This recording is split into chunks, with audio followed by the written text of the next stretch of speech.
I pray that the grace of God will be with our state, Anambra, and we thank the Almighty God for the just concluded election, which was a success. To God be the glory. Everybody must not be the governor at a time. We thank the Almighty God that today the winner has emerged. It is an avenue for us to come together as one family to move our state, Anambra, forward. If Anambra succeed, all of us succeed. Let us sheath our sword. All the media oceans, let these political cacophonies and the selfishness be silenced. We congratulate Governor Charles Soludo on his re-election. It is a call to humility. It's a call to service. It is a call to service. I repeat again, your victory is what will make you more humble and to serve with humility after the mind of Christ. Those who lost the election, no failure is final. No failure is final. Remember the story of Abraham Lincoln, who failed several times.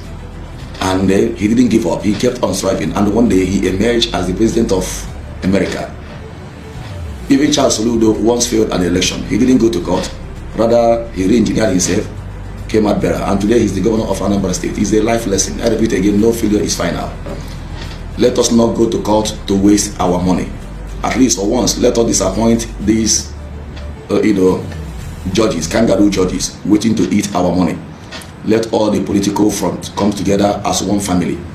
Let's sit on a round table and discuss on how to move our state, Anambra, forward.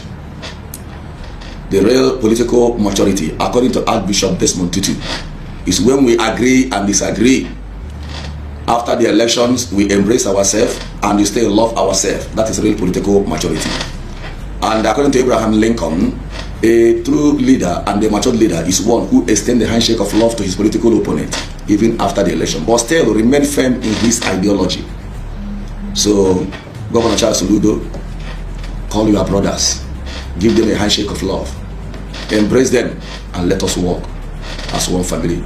Let us work as a team. I repeat again, if Anambra succeed, all of us succeed. Let all the stakeholders come together and support the governor. His success is also our success. Congratulations, Governor of Anambra State. And Almighty God bless our state, Anambra. In the name of the Father, Son, and the Holy Spirit.